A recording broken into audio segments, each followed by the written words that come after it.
Assalamualaikum warahmatullahi wabarakatuh. Berjumpa kembali di channel Bacakan Cerita Seram. Bersama saya Minten. Pada kesempatan kali ini Minten akan membawakan sebuah cerita yang berjudul Burung Pembawa Maut. Selamat mendengarkan dan semoga terhibur.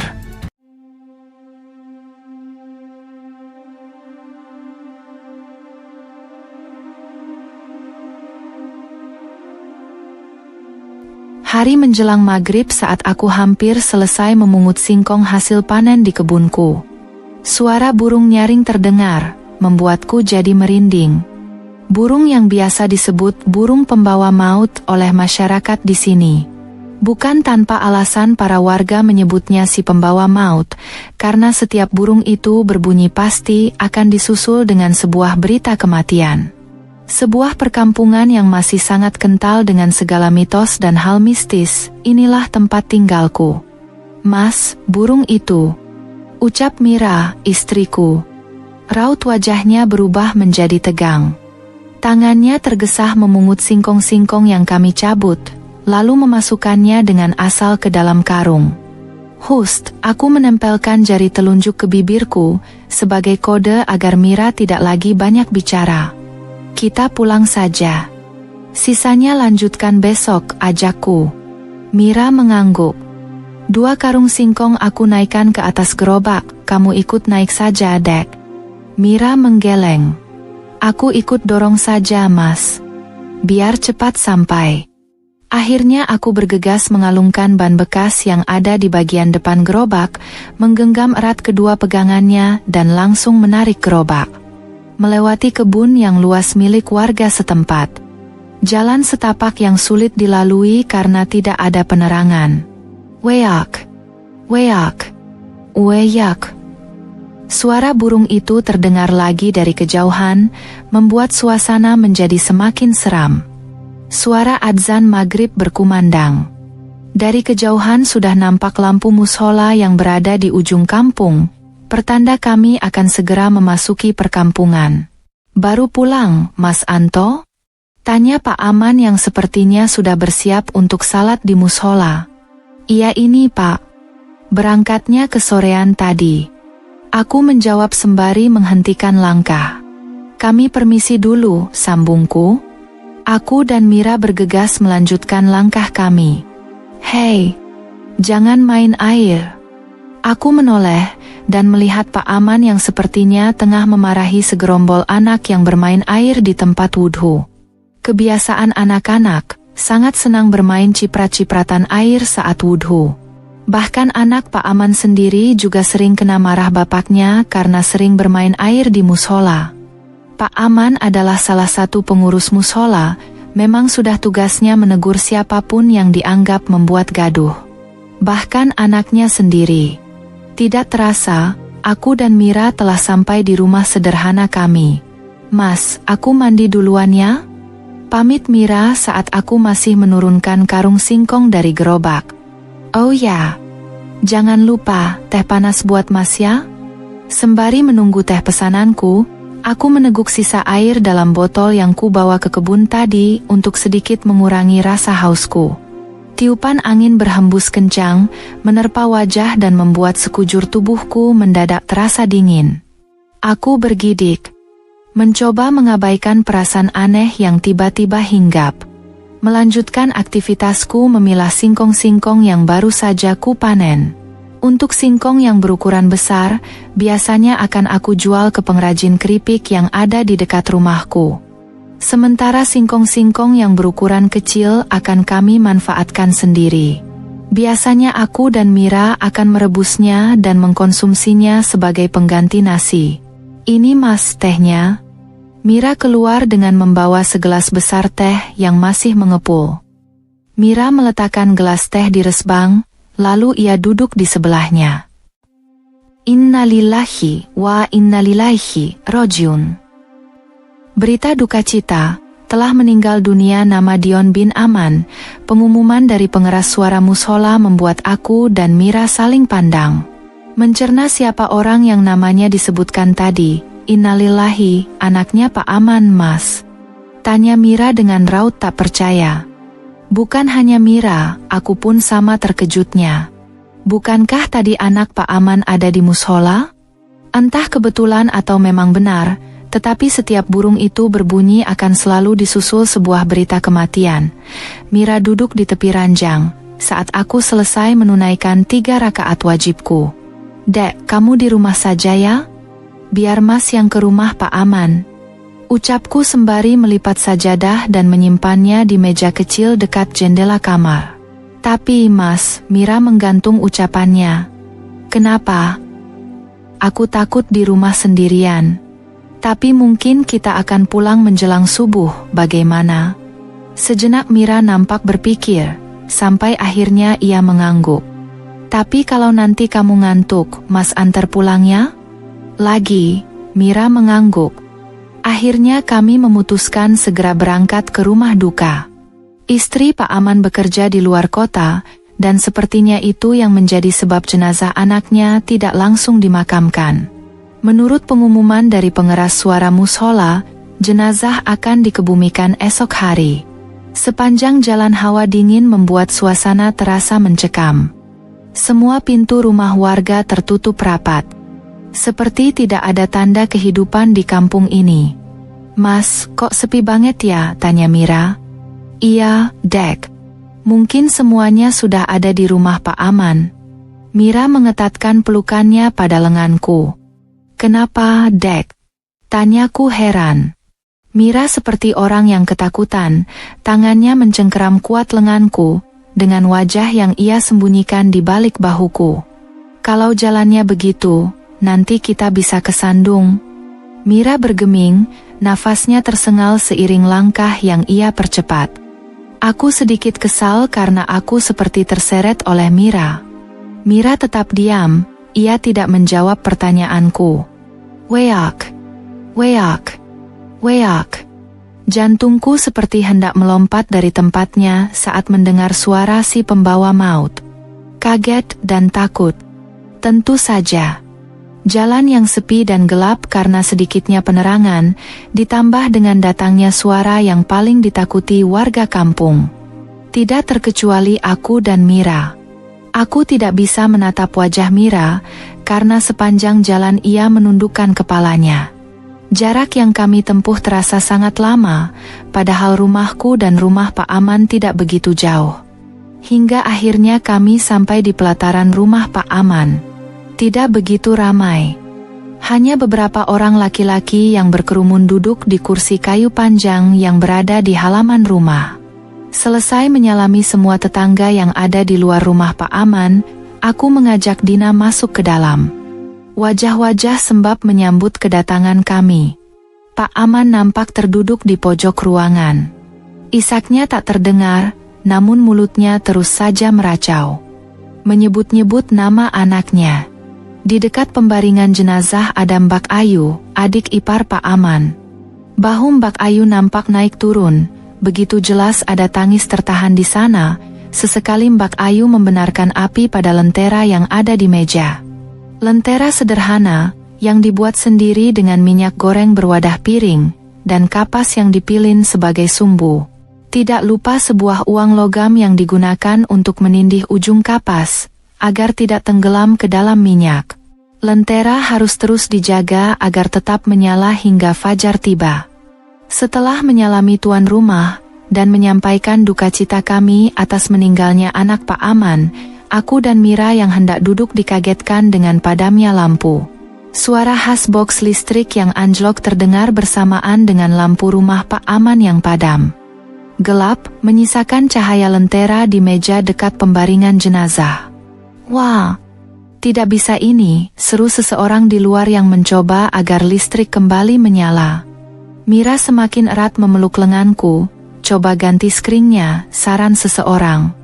Weak, weak, weak.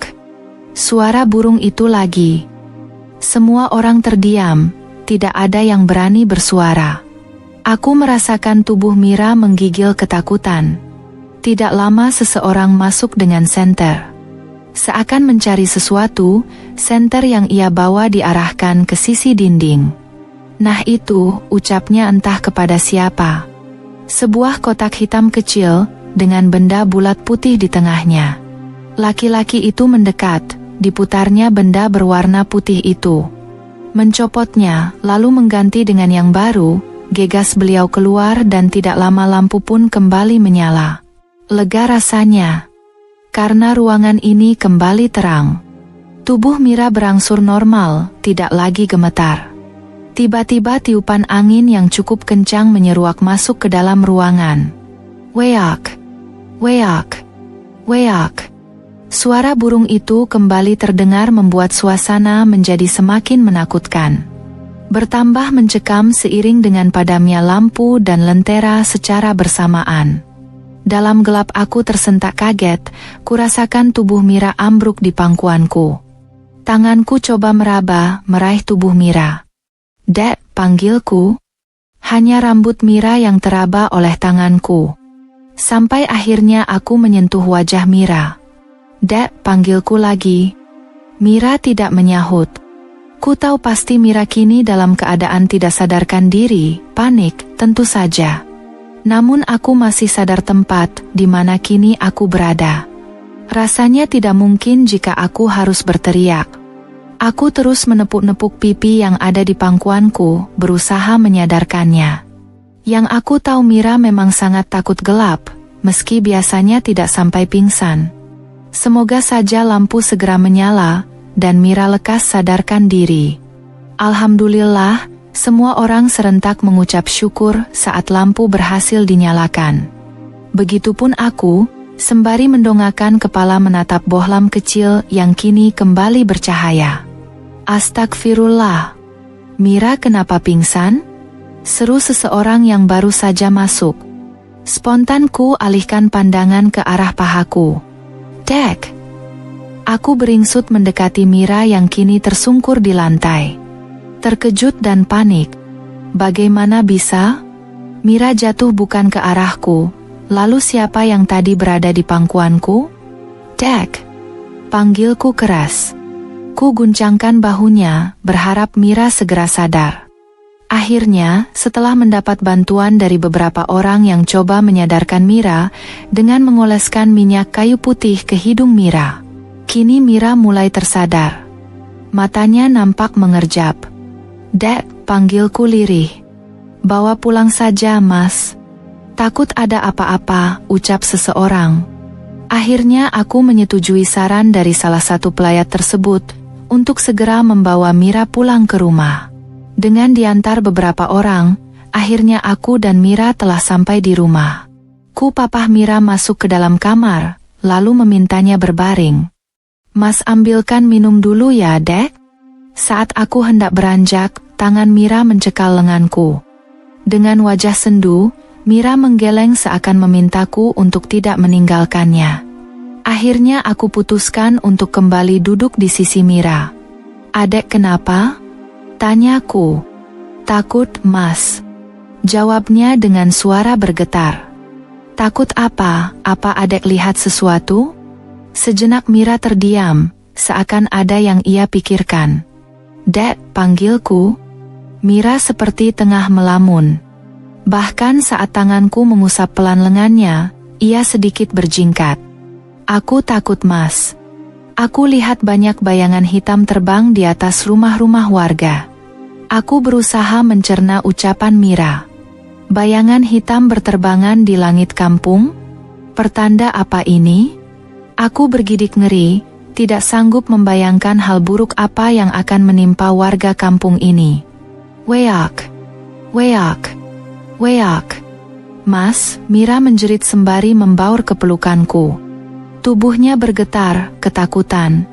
Bukan hanya Mira, aku sendiri merasa nyaliku menjadi ciut saat mendengar si burung pembawa maut itu bersuara lagi. Cukup lama aku dan Mira berpelukan, berusaha meredam rasa takut kami. Sampai akhirnya kami memutuskan untuk beristirahat. Kokok ayam jago membuatku terjaga. Sudah hampir subuh rupanya, gumamku saat melihat jam tua yang ada di dinding. Dek, bangun. Jam berapa, Mas? Mau subuh, Dek. Mira mengangguk sebelum akhirnya beranjak dan keluar dari kamar. Tidak lama terdengar gemericik air. Aku memutuskan untuk ikut keluar kamar, kulangkahkan kaki menuju dapur. Membuat teh panas sembari menunggu Mira yang sepertinya tengah mandi. Hari ini aku dan Mira memutuskan untuk salat subuh di rumah saja. Saat kami telah selesai menunaikan salat subuh, sebuah suara dari pengeras suara musola kembali terdengar. Mungkin pengumuman meninggalnya anak Pak Aman, Mas. Tutur Mira yang sepertinya paham dengan kebingunganku. Biasanya memang seperti itu. Jika ada orang yang meninggal dan harus diinapkan akan disiarkan ulang berita dukanya. Namun tak lama, jantungku terasa berhenti mendengar nama yang disebutkan dalam pengumuman berita duka cita itu. Innalillahi, ucapku dan Mira bersamaan setelah cukup lama kami hanya diam saling pandang. Aku dan Mira memutuskan untuk keluar rumah, memastikan bahwa mungkin saja kami sudah salah dengar. Di teras rumah, ku edarkan pandangan ke arah rumah tetangga dan juga jalan. Berharap melihat siapa saja yang melintas, untuk bertanya kebenaran pengumuman berita kematian yang baru saja terdengar dari alat pengeras suara musola. Pak Harjo, panggilku pada tetangga sebelah rumah. Pak Harjo yang sepertinya baru tiba, urung memasuki rumahnya saat mendengar panggilanku. Sejenak nampak menoleh ke kanan dan ke kiri, hingga beliau menatap ke arahku. Pak Harjo beranjak menghampiriku, begitu juga denganku. Dengan langkah lebar aku berjalan ke arah Pak Harjo. Hingga akhirnya, aku dan Pak Harjo bertemu di pinggir jalan. Jalan kecil, antara rumahku dan rumah Pak Harjo. Maaf Pak, apa benar ada yang meninggal lagi? Tanyaku dengan masih ragu untuk menyebut nama almarhum. Iya Mas, Pak Aman yang meninggal. Enggak nyangka, secepat ini menyusul anaknya. Lututku terasa lemas mendengar berita yang disampaikan Pak Harjo. Pantesan, semalam burung itu berbunyi terus, sambung Pak Harjo. Tanpa diminta, Pak Harjo menceritakan kejadian yang menimpa keluarga Pak Aman. Dion, anak Pak Aman meninggal tersetrum listrik di musola sewaktu bermain air. Sementara Pak Aman, yang pertama kali mengetahui Pak Aman telah tiada adalah istrinya. Istri Pak Aman baru kembali dari tempatnya bekerja, tiba di rumah sekitar pukul 3 dini hari. Saat hendak membangunkan Pak Aman yang disangkanya tengah tertidur dengan posisi duduk, namun ternyata Pak Aman telah tiada. Tentu saja, meninggalnya Pak Aman mengejutkan semua orang. Tidak terkecuali aku yang baru saja mendengar ceritanya dari Pak Harjo. Jadi, kapan pemakamannya Pak? Tanyaku saat Pak Harjo setelah selesai bercerita. Berbarengan dengan anaknya, Mas. Ini saya hanya pulang sebentar, mau mandi terus nanti langsung ke sana lagi. Nanti saya ikut bareng ya Pak, baik Mas. Setelah selesai berbincang dan janjian untuk melayat bersama, aku dan Pak Harjo memutuskan untuk kembali ke rumah masing-masing. Di rumah, Mira bertanya berita yang kudapat dari Pak Harjo. Saat mendengar ceritaku, Mira sama terkejutnya denganku. Setelah menunggu beberapa saat, akhirnya aku melihat Pak Harjo keluar dari rumahnya. Seperti aku, Pak Harjo membawa cangkul dan parang. Pak Harjo menghampiriku yang kini sudah berdiri di pinggir jalan. Tidak ingin membuang waktu, kami bergegas pergi ke pemakaman umum. Sementara Mira memutuskan untuk melayat ke rumah duka. Aku dan Mira berpisah di persimpangan jalan, karena rumah Pak Aman dan tempat pemakaman berlainan arah. Saat tiba di pemakaman, ternyata sudah ramai warga lain. Pelayat yang didominasi kaum lelaki, telah siap dengan cangkul dan parang di tangan. Beberapa bergotong royong menggali liang kubur, dan beberapa lagi memotong batang bambu. Sementara aku dan Pak Harjo yang datang paling akhir, mendapat tugas memetik dan mengumpulkan daun pisang. Semua dilakukan dengan gotong royong. Dalam satu waktu kami harus menyiapkan pemakaman untuk 2 orang sekaligus. Tadi pagi, pas subuh pada dengar burung itu berbunyi lagi enggak? Tanya seorang pelayat yang ada di dekatku. Padahal, Pak Aman diketahui meninggal sekitar pukul 3. Iya kan, Pak Harjo, sambungnya lagi sembari bertanya dan menatap Pak Harjo. Pak Harjo menjawab dengan anggukan. Jangan-jangan, pertanda akan ada orang yang meninggal lagi di kampung kita, ocehnya lagi. Astagfirullah, ucap kami serempak. Jangan begitu Mas, kita tidak boleh berburuk sangka, apalagi mendahului takdir, ucapku kepada pelayat yang usianya tak jauh beda denganku itu, betul itu Mas. Seseorang yang lain membenarkan ucapanku, sudah-sudah, kita selesaikan saja tugas kita. Jangan kebanyakan ngobrol, semua mengangguk, lalu melanjutkan pekerjaan masing-masing seperti saran dari Pak Harjo. Saat semua orang sudah sibuk dengan tugas masing-masing, aku mencoba mendekat ke arah Pak Harjo. Pak, sapaku hendak memulai obrolan. Ragu, tapi tidak ada pilihan lain. Aku ingin mencari tahu, pertanda apakah yang dilihat oleh Mira tadi malam. Pak Harjo adalah salah satu warga asli kampung sini, dan termasuk sesepuh di sini. Aku yakin, Pak Harjo tahu seluk-beluk kampung ini, meski aku dan Mira juga asli kampung sini, namun kami tidak begitu paham dengan seluk-beluk kampung. Selain karena kami termasuk golongan muda, kami juga segan bertanya kepada orang tua. Bukan tanpa alasan, setiap kami bertanya selalu mendapat jawaban pamali kalau diceritakan. Menurut orang tuaku dulu, bila diceritakan maka warga kampung ini akan mendapat bala. Iya, Mas Anto. Begini Pak, ada yang ingin saya tanyakan, apa Mas? Sepertinya penting sekali, aku sedikit lebih mendekat, agar suaraku yang setengah berbisik bisa terdengar Pak Harjo. Tadi malam, istri saya bercerita, aku memberi jeda pada kalimatku. Dahi Pak Harjo nampak sedikit mengernyit, seperti keheranan. Mira bercerita kalau dia melihat banyak bayangan hitam berterbangan di langit kampung kita. Saat itu juga burung itu bersuara. Sedetik kemudian, aku memperhatikan wajah Pak Harjo yang berubah pias. Bapak-bapak, mohon untuk segera diselesaikan tugas masing-masing. Jenazah akan segera diberangkatkan dari rumah duka. Sebuah suara dari tengah tempat pemakaman mengagetkan aku dan Pak Harjo. Mas, baiknya kita jangan bahas itu lagi. Sekarang kita bawa daun-daun pisang ini ke sana, kita sambut kedatangan jenazah. Pak Harjo beranjak pergi, tanpa menoleh ke arahku lagi. Saat aku hendak melangkahkan kaki, sebuah kelebat menarik perhatianku. Ku tajamkan penglihatanku, seekor burung berwarna hitam legam, dengan sedikit bulu merah di lehernya. Burung apa itu? Batinku. Ku tajamkan penglihatanku ke arah dahan, di mana burung itu bertengger. Burung itu nampak tenang, menatap tajam ke arah kerumun orang yang tengah mengelilingi liang kubur.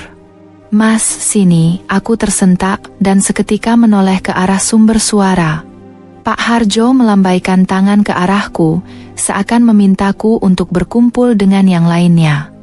Sebelum beranjak, sejenak aku kembali mendongakkan kepala untuk memeriksa keberadaan burung misterius itu. Kemana burung itu? Tanyaku dalam hati.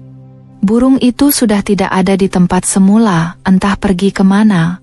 Akhirnya aku memutuskan untuk bergabung bersama dengan yang lain.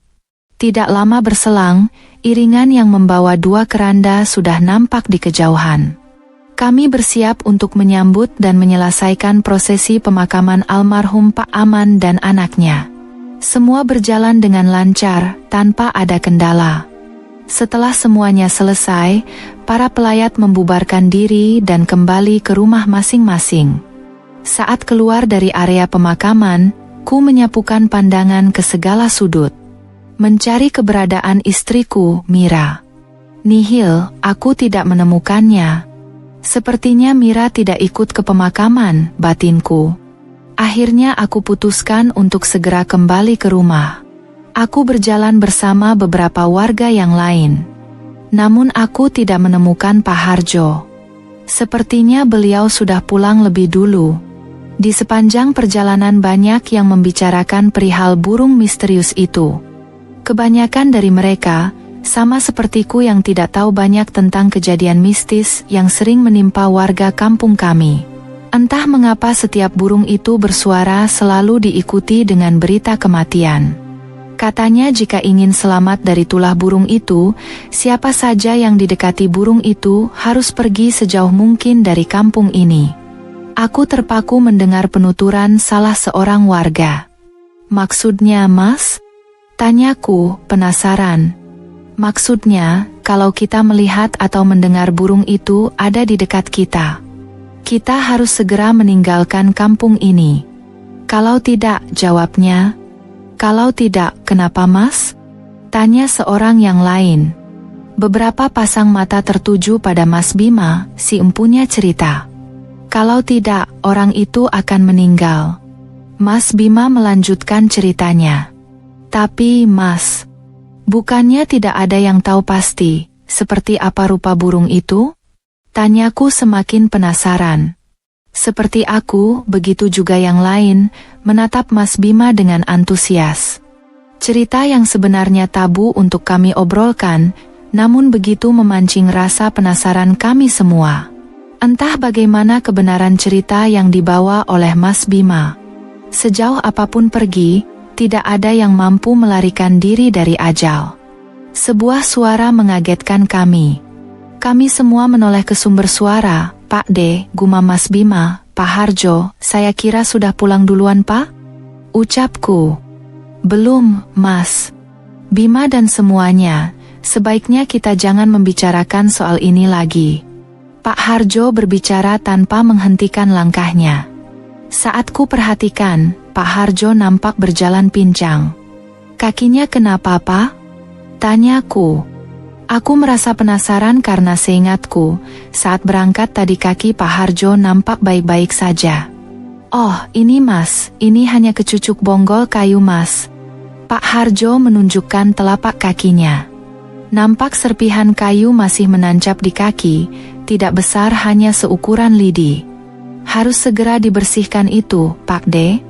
Mas Bima berjongkok dan hendak meraih kaki Pak Harjo. Di rumah saja, ucap Pak Harjo, seketika menghentikan gerakan Mas Bima. Akhirnya kami semua memutuskan untuk melanjutkan perjalanan pulang. Weak, weak, weak. Astagfirullah, seru kami semua sembari mendongak mencari sumber suara. Burung itu berbunyi lagi.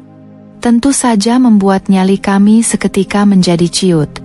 Beberapa orang langsung berlari, dan kini hanya ada aku, Mas Bima, dan Pak Harjo.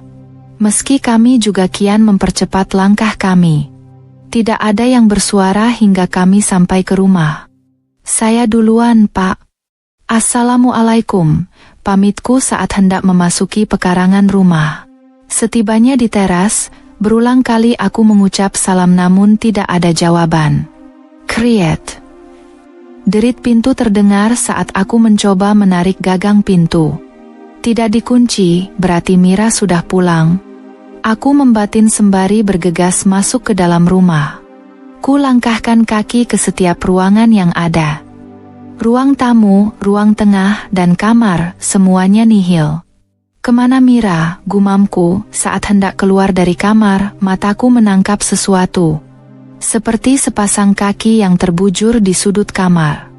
Sayangnya, aku tidak bisa melihat siapa pemilik kaki tersebut karena terhalang lemari. Jantungku terpacu saat mencoba mendekatinya. Dengan langkah pelan, aku semakin mendekat. Astaga! Aku sangat terkejut mendapati Mira terduduk di pojok kamar. Tepatnya di celah antara lemari dan dinding. Dengan kedua tangan yang menangkup di wajah, Mira seperti orang yang tengah ketakutan. Dek, kamu kenapa? Tanyaku. Aku mencoba meraih pundak Mira dan mengajaknya keluar dari tempatnya bersembunyi. Mira tergugu saat aku membantunya untuk berdiri. Perlahan ia menurunkan tangan dari wajahnya. Mais. Seketika Mira memelukku sangat erat. Tubuh yang kini berada dalam pelukanku terasa gemetar. Kamu kenapa, Dek? Tanyaku lagi. Mira tetap bungkam, ia enggan menjawab pertanyaanku. Ayo kita duduk dulu. Ajakku sembari mengurai pelukan kami. Aku menuntun Mira untuk duduk di ranjang. "Dek, jangan bikin Mas khawatir," ucapku cemas. "Aku takut, Mas." Suara Mira terdengar bergetar. "Takut kenapa?" "Bu, burung itu, Dek." Perasaanku mendadak menjadi tidak enak. Berbagai pikiran buruk seketika menghampiriku. Burung itu tadi ada di sekitar rumah kita, Mas. Entah mengapa mulutku terasa keluh. Bahkan untuk menanggapi cerita Mira, aku terlalu sibuk dengan pikiranku. Aku mencoba meredam rasa takut yang aku rasakan. Cukup lama kami hanya saling diam. Sepertinya Mira juga tengah berusaha menetralkan rasa takutnya. Tok, tok, tok. Sebuah suara ketukan di pintu mengalihkan perhatian kami. "Biar Mas yang buka," ucapku sembari melangkah keluar kamar. "Assalamualaikum," terdengar ulukan salam dari balik pintu. "Waalaikumsalam," jawabku sembari menarik gagang pintu. "Maaf, Mas. Apa Mas Anto punya obat merah?" tanya Mas Bima setelah pintuku buka. "Oh iya, ada, Mas," jawabku. "Sebentar, saya ambilkan." Aku bergegas kembali masuk ke kamar, mengambil obat merah. "Siapa yang datang, Mas?" tanya Mira. "Mas Bima, Dek. Mau minta obat merah." Tanpa ku minta, Mira ikut membantuku mencari obat merah. "Ini, Mas," ucap Mira sembari mengulurkan sebuah botol kecil berwarna kuning. "Terima kasih, Dek." Setelah menemukan obat merah yang diminta Mas Bima, aku pun bergegas kembali ke depan. "Ini, Mas." Mas Bima menerima dan hendak langsung pergi setelah mengucapkan terima kasih. "Mas, bagaimana kondisi Pak Harjo?" tanyaku. Mas Bima menghentikan langkahnya dan kembali menoleh ke arahku. "Masih ada sedikit serpihan kayu yang belum bisa dicabut, Mas. Tapi lukanya tidak begitu parah, hanya sedikit bengkak," jelas Mas Bima. "Semoga lekas sembuh ya, Mas." "Amin." Mas Bima pun beranjak meninggalkan rumahku. Mataku terus mengikutinya hingga ia sampai di depan rumah Pak Harjo. "Mas?" kejut Mira. Aku tersentak. "Mas Bima kenapa, Mas? Kok nyari obat merah?" tanya Mira. "Bukan Mas Bima yang terluka, Dek. Tapi Pak Harjo, kakinya kecucuk bonggol kayu," terangku. Mulut Mira membulat membentuk huruf O. "Sudah, yuk. Kita masuk," ajakku. Mira mengangguk dan berjalan mendahuluiku. Saat aku hendak masuk ke dalam, sebuah kelebat tertangkap oleh indera penglihatanku. Aku berbalik dan mencari apa yang baru saja kulihat. Di sebuah pohon, di pinggir jalan antara rumahku dan rumah Pak Harjo, aku melihat sesuatu bertengger di sana. Aku berjalan pelan, mendekat ke bawah pohon. Saat jarakku semakin dekat, aku bisa memastikan bahwa kelebat yang baru saja kulihat adalah seekor burung. Srak, srak, srak. Burung itu terbang menerobos rimbunnya dedaunan. Weak, weak, weak. "Tolong, tolong, Pak De. Tolong, tolong." Sebuah jeritan dari rumah Pak Harjo bersahutan dengan suara burung si pembawa maut. Telingaku mendengar, namun entah mengapa badanku kaku seperti patung. Tidak bisa bergerak sama sekali. Ada apa di rumah Pak Harjo? Kenapa Mas Bima berteriak meminta tolong dan memanggil-manggil Pak Harjo, Pak D-nya? Entah mengapa tubuhku semakin terasa kaku. Mataku seakan tak mampu berkedip, menatap nyalang ke atas pohon. Walau kini mulai samar, tetapi telingaku masih bisa mendengar jeritan dan suara burung yang saling bersahutan. Ingin sekali rasanya untuk beranjak dan meninggalkan tempat ini, namun sayang hal itu tidak bisa aku lakukan. Jangankan untuk berjalan atau berlari, karena untuk menggerakkan anggota tubuhku saja, aku tidak bisa. Kabut hitam menggumpal di langit yang kini aku tatap. Semakin pekat. Benar-benar gelap. Hembusan angin menerpa wajahku, meninggalkan jejak dingin di setiap pori. Weak, weak, weak. Suara burung itu terdengar lagi. Kali ini suaranya begitu keras, memekakan telinga. Aku takut. Suasana di sekelilingku terasa mencekam. Kepak sayap burung terdengar. Seakan ada burung yang terbang di atasku, namun sayang aku tidak bisa melihat dengan jelas karena tempat ini terlalu gelap. Sampai akhirnya mataku menangkap sebuah cahaya kecil. Seperti lampu sentir. Kupertajam penglihatanku, membuat cahaya kecil itu seakan membesar. Iya, benar.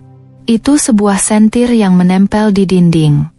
Dinding yang terbuat dari anyaman bambu. Pandanganku tak bisa beralih dari sebuah rumah tua, dengan lampu sentir di depannya. Kini, aku bisa melihat di rumah itu ada seekor burung yang terbang ke sana kemari. Sesekali burung itu terbang lebih tinggi, dan hinggap di atap rumah itu. Atau hanya terbang berputar-putar di depan pintu. Weak, weak, weak. Burung itu, batinku. Iya, sepertinya burung itu adalah burung yang sama seperti yang kulihat di pemakaman hari ini.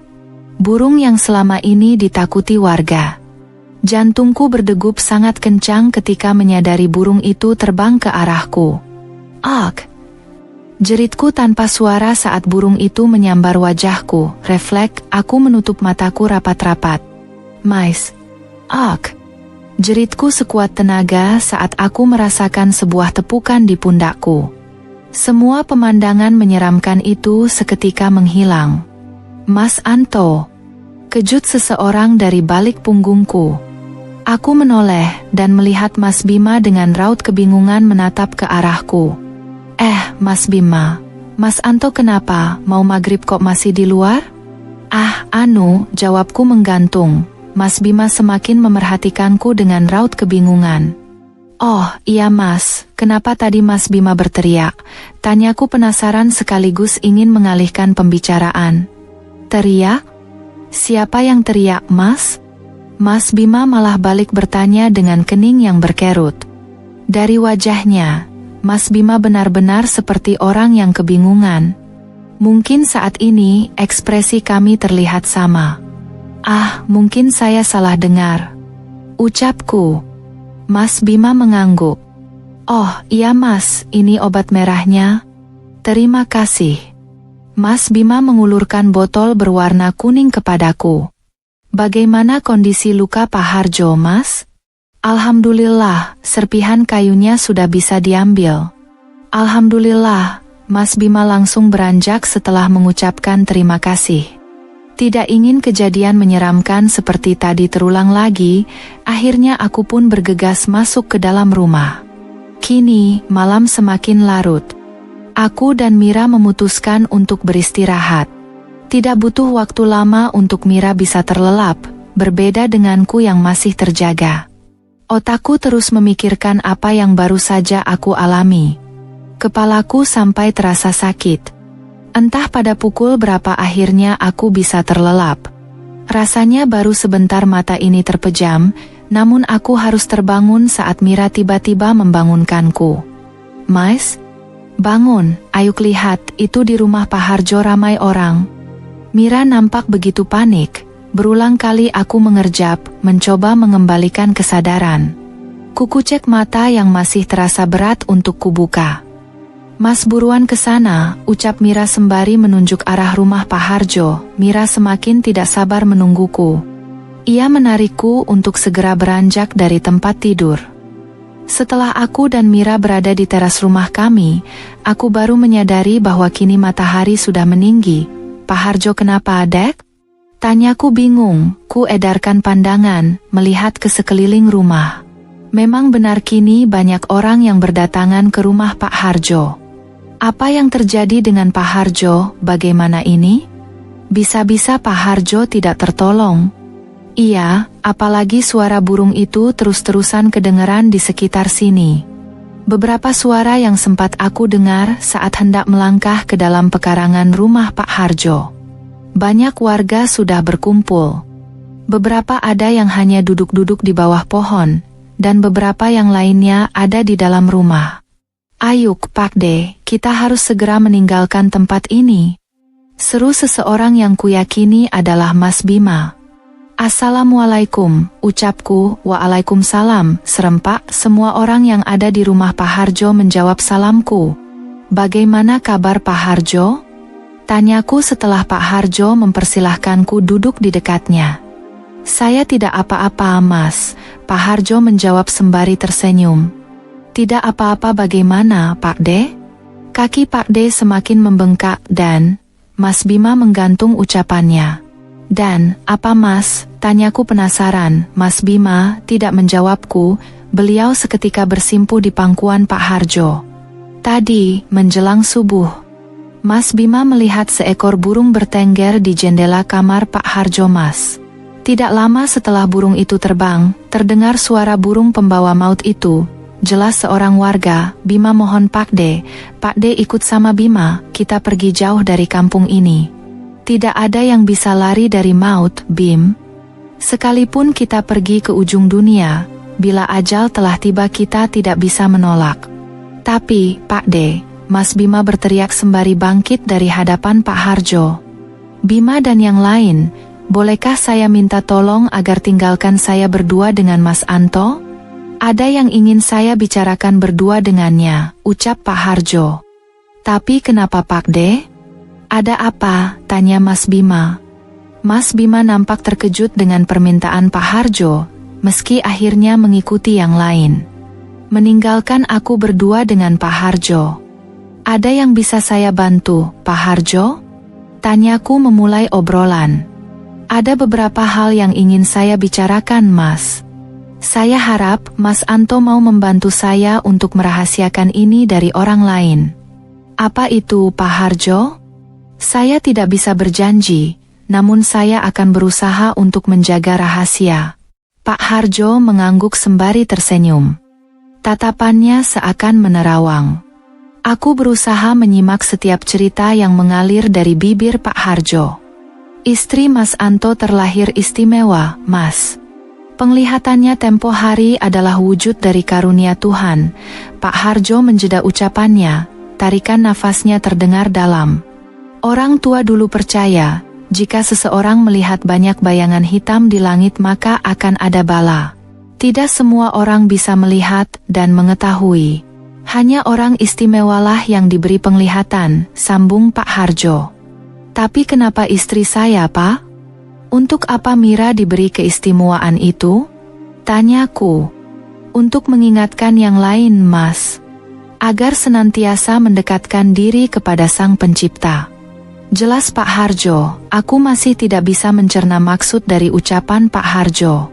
Untuk burung itu, tidak ada yang salah dengan burung itu. Yang salah adalah kepercayaan bahwa si burung, penentu hidup dan matinya seseorang.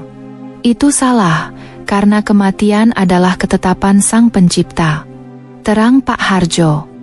Tapi Pak, nanti Mas Anto akan tahu sendiri, karena Mas Anto memiliki keistimewaan yang sama dengan istri Mas Anto.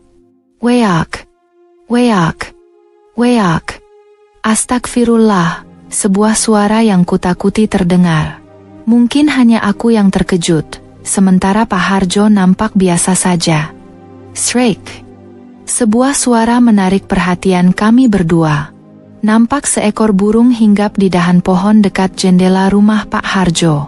Seketika rasa takut menghampiri. Tidak apa-apa Mas. Mungkin memang waktu saya sudah tidak lama lagi. Pak Harjo tersenyum, tidak nampak seperti orang yang tengah sakit. Apa maksud Pak Harjo? Tanyaku bingung. Bukan apa-apa Mas. Ada satu lagi yang ingin saya sampaikan, tapi tolong rahasiakan ini dari siapapun. Aku mengangguk walau tak sepenuhnya mengerti. Ada perasaan takut, karena si burung pembawa maut menatap tajam ke arah kami. Seakan ikut menyimak cerita Pak Harjo. Hari semakin siang saat aku telah tiba di rumah. Obrolanku dengan Pak Harjo benar-benar membuatku seperti orang linglung. Aku tidak yakin dengan apa yang baru saja aku dengar. Bagaimana caranya mencari tahu, gumamku, lirih. Cari tahu apa Mas? Tanya Mira yang entah sejak kapan berada di sampingku. Anu Dek, tidak cari tahu apa-apa. Kamu salah dengar, jawabku asal. Tidak ingin semakin banyak pertanyaan dari Mira, aku memutuskan untuk menghindar. Aku berlalu meninggalkan Mira yang kini duduk sendirian di depan rumah. Mau kemana, Mas? Tanya Mira dengan suara yang cukup keras. Mandi, jawabku tak kalah kerasnya. Saat aku sampai di ruang makan, ku hentikan langkahku. Aku memutuskan untuk kembali duduk dan merenung. Entah harus senang atau harus takut.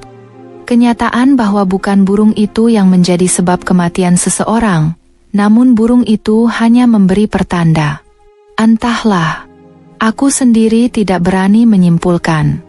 Aku sendiri bimbang, haruskah aku percaya dengan cerita Pak Harjo? Satu hal yang amat membuatku takut. Pak Harjo merasa bahwa waktunya sudah tidak lama lagi. Mungkinkah yang dimaksud Pak Harjo akan, tidak. Aku tidak boleh berpikiran yang tidak-tidak. Sebaiknya aku mandi saja, daripada pikiranku tambah ngawur, batinku. Mas, teriak Mira, langkahku terhenti karena jeritan Mira yang kian histeris. Aku tergopoh menyusulnya ke depan. Ada apa, Dek? Tanyaku. Kini aku berada persis di samping Mira. Itu Mas. Ada kabut hitam masuk ke dalam rumah Pak Harjo dari atap. Mira menunjuk ke arah atap rumah Pak Harjo. Mana Dek? Tanyaku sembari mataku mengikuti arah yang ditunjuk Mira. Pak De, tolong, sebuah teriakan terdengar dari arah rumah Pak Harjo. Astagfirullah, ucapku bersama Mira. Aku dan Mira gegas berlari ke rumah Pak Harjo. Suara yang kuyakini milik Mas Bima, mampu menarik perhatian banyak orang. Di belakang kami, banyak warga berduyun mendatangi rumah Pak Harjo. Pak De, bangun, Pak De. Mas Bima meraung di dekat Pak Harjo yang terbaring dengan mata tertutup. Pemandangan yang memilukan menyambut kami semua. Innalillahi wa innalillahi rojiun. Yang ikhlas, Mas, ucap seseorang setelah mengecek kondisi Pak Harjo. Innalillahi, ucap semua orang yang kini memenuhi rumah Pak Harjo selain aku. Aku terpaku. Keterkejutan membuatku beku. Satu kalimat pun tidak bisa aku ucapkan.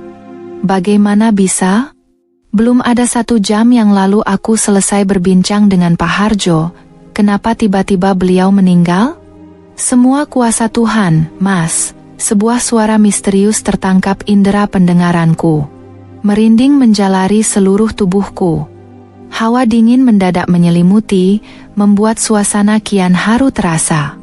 Pak De, kenapa secepat ini?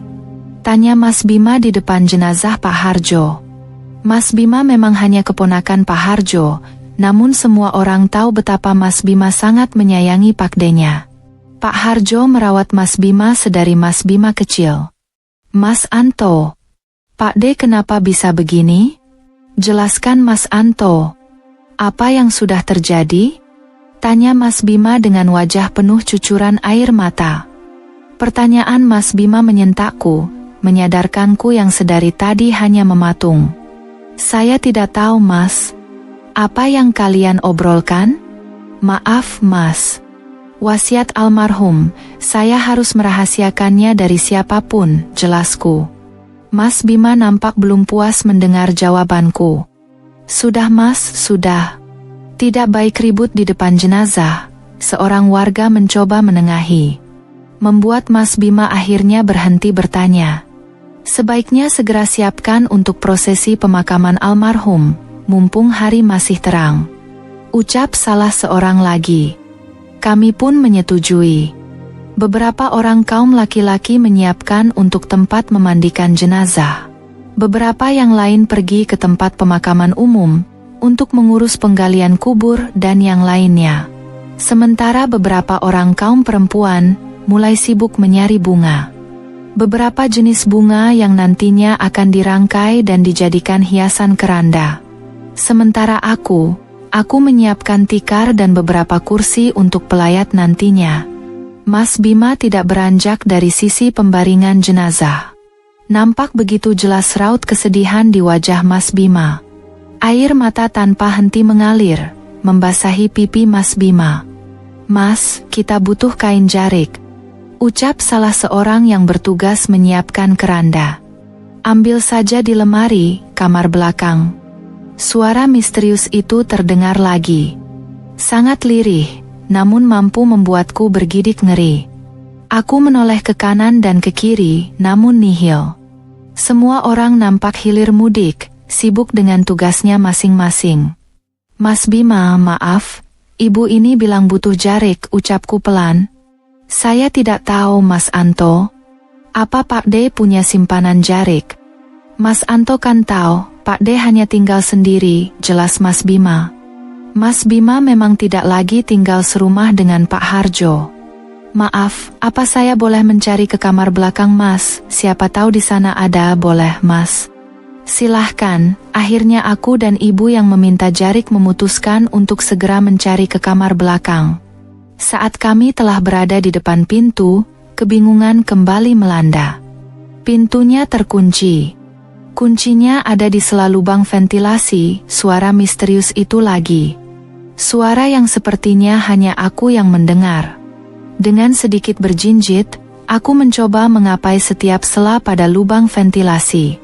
Tidak lama, tanganku seperti menyentuh sesuatu. Aku mencoba menggenggam dan menariknya. Saat sampai di depan mata, perlahan aku membuka genggaman tanganku. "Nah, itu kuncinya, Mas. Coba saya buka ya, Bu." "Semoga benar ini kuncinya," ucapku. Kami pun mengucap bismillah bersama. Si klek. "Ah, benar kuncinya. Mas Anto ini hebat loh. Kok bisa tahu kuncinya ada di atas?" Aku hanya menggeleng sembari tersenyum menanggapi pertanyaan yang aku sendiri tidak tahu bagaimana harus menjawabnya. "Silahkan ibu yang masuk. Coba cari di lemari itu," ucapku sembari menunjuk lemari di sudut ruangan. Tanpa menjawab, si ibu pergi dan membuka lemari yang kumaksud. "Benar ada, Mas. Kita ambil berapa?" "Ambil seperlunya saja, Bu." Ibu itu mengangguk. Aku hanya menunggu di depan pintu. Setelah selesai mengambil beberapa lembar jarik, ibu itu memintaku untuk mengunci pintunya kembali. "Oh, iya, Bu." "Ibu lihat Mira?" "Enggak, Mas."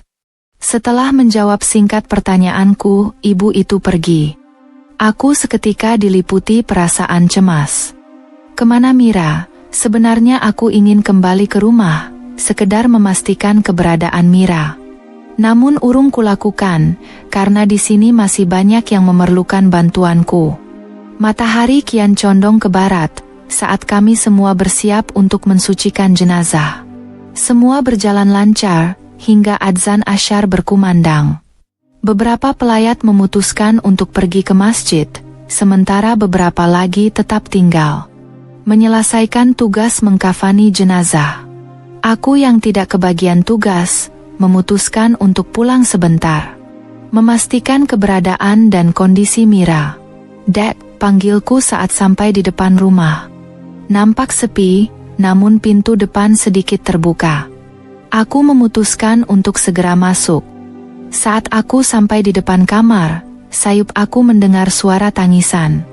Tanpa menunggu lama, aku langsung menerobos masuk.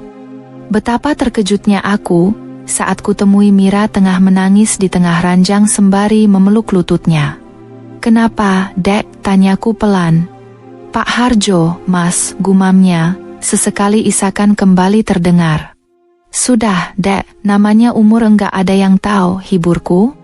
"Pak Harjo, tadi ada di dekat kamu, Mas." Seketika aku mematung. Mungkinkah suara itu suara Pak Harjo? "Maksud kamu apa, Dek?" tanyaku. Meski sebenarnya aku mendapat firasat tidak enak, aku sungguh tidak sanggup dengan kenyataan menyeramkan yang ada di depan mata. "Arwah Pak Harjo ngikutin kamu, Mas," terang Mira. "Jangan bercanda kamu, Dek." "Siapa yang bercanda, Mas?" "Enggak, lihat kamu, aku sampai ketakutan begini." Ku raih Mira ke dalam pelukanku, bukan sekedar untuk menenangkannya, tetapi untuk sedikit meredam ketakutanku. Aku takut. Suara yang ku dengar bukan hanya halusinasiku. Mungkinkah itu suara Pak Harjo, gumamku. Kamu dengar, Mas? Kamu dengar Pak Harjo berbisik di telinga kamu? Tanya Mira. Aku mengangguk. Akhirnya aku menceritakan semua yang terjadi di rumah Pak Harjo. Meski dilanda ketakutan yang teramat sangat, aku dan Mira memutuskan untuk kembali ke rumah duka. Tentunya setelah kami menjalankan 4 rakaat wajib di rumah. Mira tidak berani menatap ke depan. Sepanjang prosesi Mira selalu menunduk, dan tak pernah sedikit pun melepaskan pelukannya pada lenganku. 2 jam terasa sangat lama. Meski rumah Pak Harjo dipenuhi pelayat, namun bagiku dan Mira suasananya tetaplah mencekam. Rasanya ingin segera kembali ke rumah dan beristirahat. Tepat adzan maghrib saat kami tiba di rumah. Akhirnya kami memutuskan untuk segera bersih-bersih badan dan menunaikan salat maghrib. Setelah kewajiban kami tertunaikan, Mira menyiapkan makan malam untuk kami berdua. Hanya menu sederhana seperti biasanya. Singkong rebus dengan gula merah dan teh panas. Meski sederhana namun terasa nikmat, karena tanpa sadar kami telah melewatkan makan siang kami berdua. Mas, kamu nggak usah ikut tahlilannya. Memangnya kenapa, Dek? Aku takut sendirian di rumah. Ya udah, kamu ikut aja. Sekalian bantu-bantu di sana. Itu lebih seram, Mas. Jangan gitu, Dek. Mira terdiam. Nampak seperti berpikir, sampai akhirnya Mira memutuskan untuk ikut denganku ke rumah Pak Harjo. Tidak terasa, sepiring penuh singkong rebus gula merah yang Mira sajikan tandas tak bersisa. Begitupun dengan segelas teh panas kami. Karena kami tetangga yang paling dekat rumahnya dengan Pak Harjo, akhirnya kami memutuskan untuk datang lebih awal. Di rumah Pak Harjo sudah nampak ramai. Beberapa kerabat Pak Harjo rupanya sudah datang. Syukurlah, ramai batinku. Iya ramai, Mas. Yang sepi kuburan, suara misterius yang terdengar seperti tengah bergurau, nyatanya sama sekali tidak membuatku ingin tertawa. Yang ingin kulakukan saat ini adalah lari ke rumah dan tidur. Mas Anto, ayo masuk, Mas.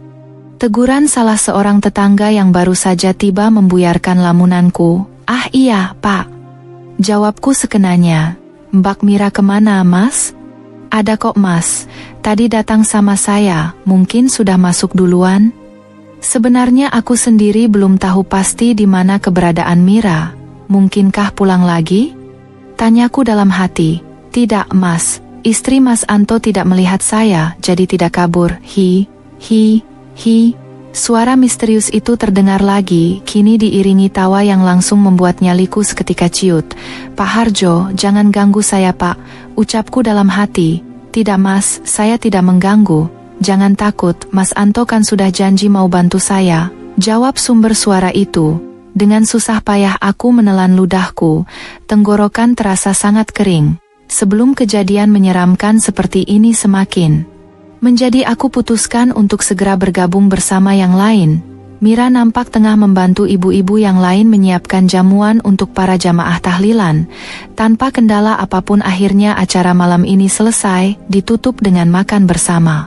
Singkong dan ubi rebus menjadi menu malam ini. Tidak ketinggalan kacang tanah rebus dan teh hangat.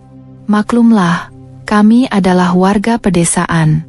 Hasil kebun selalu menjadi andalan sebagai jamuan bila ada acara. Malam semakin larut, semua tamu memutuskan untuk kembali ke rumah masing-masing. Begitupun aku dan Mira. Lega rasanya saat kaki telah menginjak lantai rumah sendiri. Mas, tadi, kita jangan ngomongin yang serem-serem dulu ya, Dek? Mas mau tidur nyenyak malam ini. Aku sengaja memotong ucapan Mira, karena aku tahu apa yang akan Mira ceritakan. Setidaknya aku hanya ingin tidur nyenyak malam ini.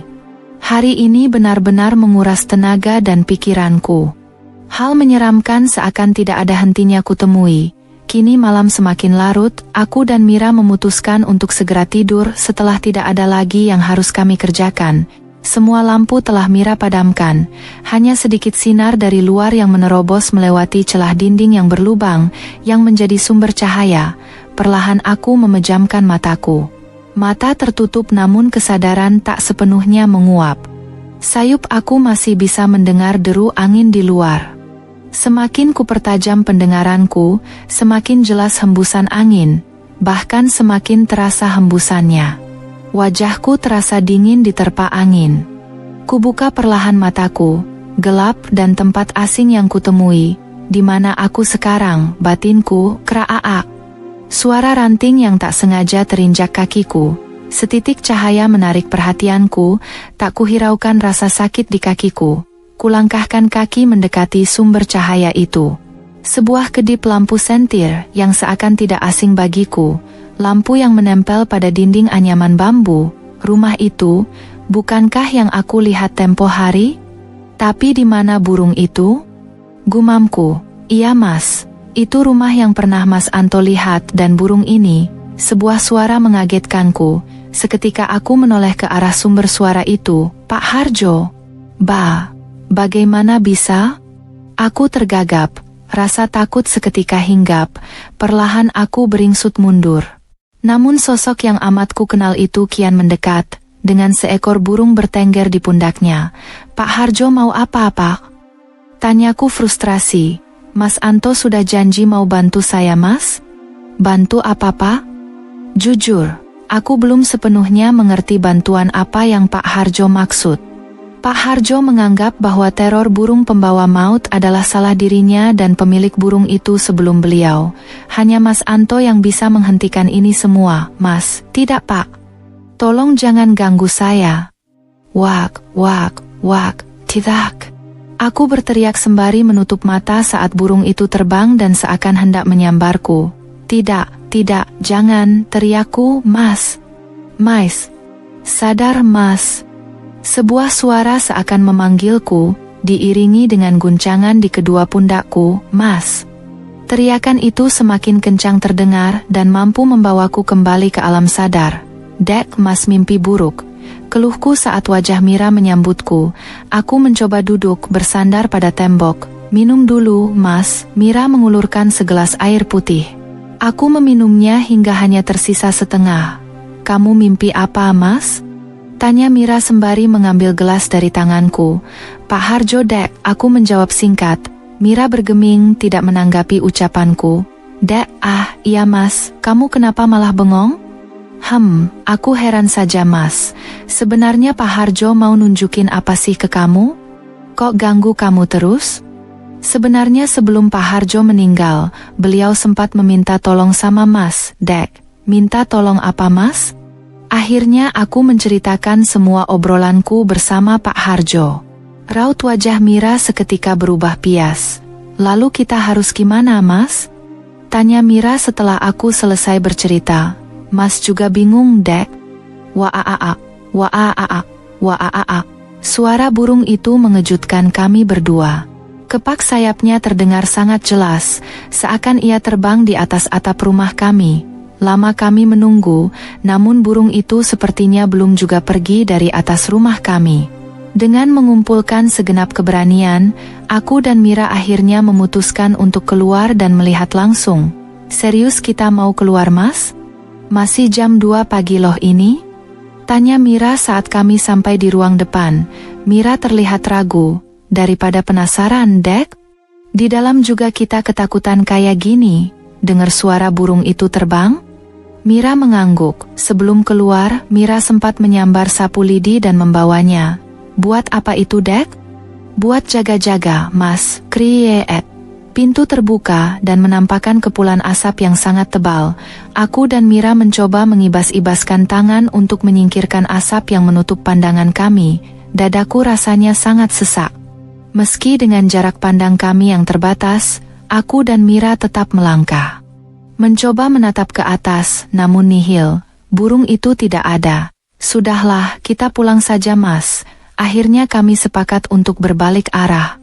Saat membalik badan, kami tidak bisa menemukan rumah kami. Tempat ini asing.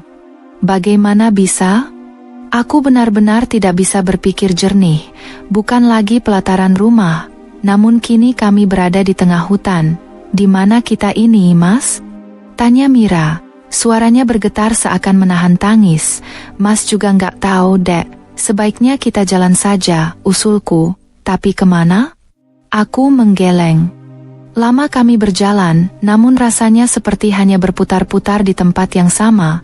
Kami diselimuti perasaan takut. Suasana yang mencekam dan tidak kami kenali membuat kami frustrasi. Mira terduduk, badannya menggigil dan isakannya semakin keras terdengar. Aku merengkuhnya ke dalam pelukan, mencoba saling menguatkan. Saat aku dan Mira mulai tenang, kami mulai mengamati sekeliling, berusaha mencari jalan keluar. Sebuah cahaya yang sama persis seperti di mimpiku menarik perhatian kami. Itu ada cahaya, Dek.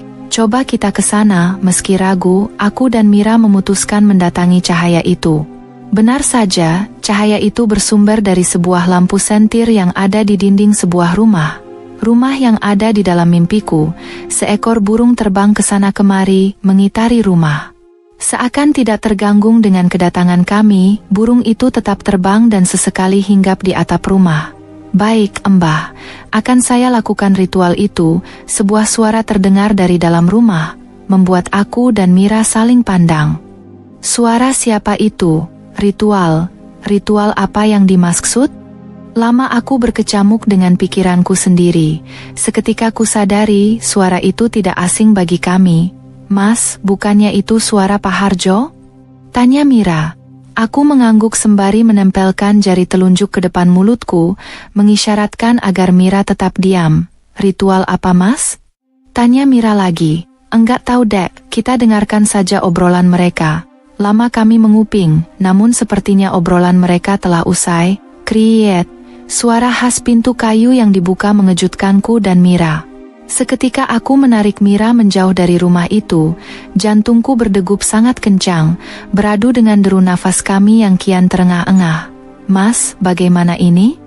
Kenapa kita bisa ada di sini? Kamu yang tenang, Dek, kita pikirkan jalan keluarnya. Tenang, bagaimana bisa tenang, Mas? Sementara kita tidak tahu sekarang ada di mana. Mira nampak sangat putus asa, tubuhnya semakin luruh ke tanah. Ayuk, Dek, kita cari jalan keluar lagi, bujukku. Guk, guk, guk. Suara anjing yang tiba-tiba terdengar seketika membuat kami terkejut. Mas, ada anjing. Mira bangkit dan segera memeluk lenganku erat. Sraraak, sraraak, sraraak. Suara semak yang saling bergesekan membuat kami kian waspada. Suara itu semakin keras terdengar, pertanda semakin mendekat ke tempat kami berdiri. Aak. Aku dan Mira berteriak sangat kencang saat sepasang mata merah menyala muncul dari balik semak-semak. Lari, Dek. Titahku sembari mendorong tubuh Mira agar menjauh. Kita lari sama-sama, Mas. Tidak. Kamu lari duluan. Biar Mas yang menghalau anjing ini. Cukup lama aku meyakinkan Mira, hingga akhirnya ia mau mengikuti perintahku. Tempat ini sangat gelap, membuatku sangat kesusahan mencari kayu ataupun batu untuk mengusir anjing yang kini berdiri tidak jauh dari hadapanku. Lama tanganku merabai tanah, mencari kayu atau apa saja yang bisa kujadikan senjata untuk mengusir hewan itu. Sampai akhirnya tanganku menyentuh sesuatu, tanpa pikir panjang aku mengambilnya. Sapu lidi? Mungkinkah ini sapu yang Mira bawa? Tanyaku dalam hati. Anjing itu semakin mendekat, sementara aku mencoba berjalan mundur sembari mengibaskan sapu lidi yang kudapat. Pergi. Hush. Seruku, guk, guk, guk. Suara anjing itu semakin keras, membuat nyaliku semakin ciut. Bukan takut, anjing itu berjalan semakin cepat ke arahku. Bu. Dengan menutup mata, aku memukul keras kepala anjing itu saat jarak kami hanya tersisa selangkah. Cukup lama mataku terpejam, sembari mendengar suara di sekeliling. Aneh, mendadak suasana di sekitarku menjadi hening. Perlahan aku membuka mata, namun keberadaan anjing itu tidak lagi aku temui. Di mana anjing itu? Gumamku. Ku menyapukan pandanganku ke seluruh penjuru, namun tetap saja hasilnya nihil. Anjing itu tidak lagi ku temui. Syukurlah, aku dan Mira selamat. Batinku, aku bergegas berlari ke arah Mira pergi. Namun cukup lama aku mencari, Mira tak kunjung ku temui. Mira! Teriakku, suaraku menggema. namun tak mendapat sahutan dari Mira. "Kemana kamu, Dek?" Sekarang aku benar-benar diliputi perasaan cemas. Aku tidak tahu arah dan harus kemana mencari Mira, hingga sebuah cahaya kecil berwarna oranye terbang di dekatku. Kunang-kunang itu terbang mengitari tubuhku, hingga akhirnya hinggap di bahu. Aku seperti terhipnotis dengan cahayanya, hingga saat ia terbang aku tidak bisa berhenti memandangnya. Aku berjalan mengikuti kunang-kunang itu. Sesekali aku harus merunduk dan menyibak lebatnya semak belukar. Saat aku hendak keluar dari balik semak, suara gaduh mengagetkanku. "Tidak! Jangan lakukan ritual ini. Kita menyalahi ketetapan yang maha kuasa. Kalau kamu tidak mau mengikutiku, baiknya sekarang kamu pergi dari sini." "Aku tidak akan pergi sebelum kamu membatalkan niat gilamu ini." Ha, kau pikir kau siapa? Berani mengacaukan rencanaku? Aku saudaramu. Aku berhak menasehatimu. Yang kamu lakukan ini bukan hanya akan merugikan dirimu sendiri, tapi juga seluruh warga desa yang akan ikut mendapat bala. Aku tidak peduli. Tempat ini benar-benar gelap, hingga mataku tak mampu menangkap dengan jelas kedua orang itu. Sampai akhirnya, salah seorang dari mereka mendekat ke arahku, menyalakan obor, dan dengan langkah lebar berjalan mendekat. Perlahan aku berjalan mundur, sampai seseorang menarik dan membekap mulutku. Aku terkejut namun tidak mampu berteriak. "Sest, ini aku Mas Mira." Mira berbisik sembari melepas cekalannya. "Alhamdulillah, kamu selamat, Dek." Mira menghambur ke pelukanku. Lama kami saling berpelukan. Rasanya lega walau kini kami belum juga menemukan jalan keluar. Setidaknya kami tetap bersama. Mira mengurai pelukan kami, menuntunku untuk ikut berjongkok dengannya.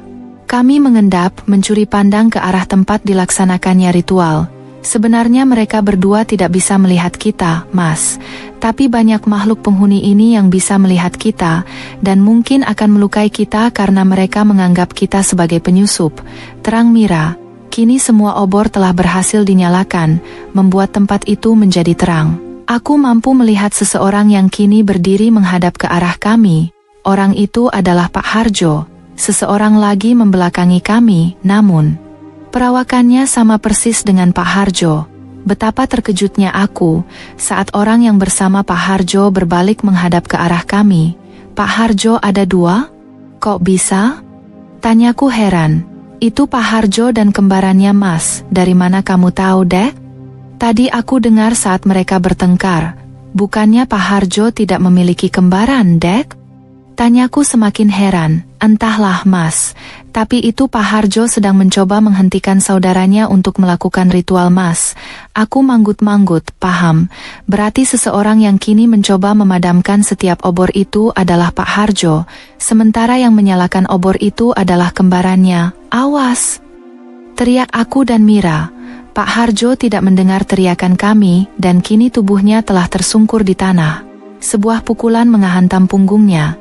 Tidak ada raut sedih, saudara kembar Pak Harjo malah kian terbahak sembari memegang gagang obor yang ia gunakan untuk memukul Pak Harjo.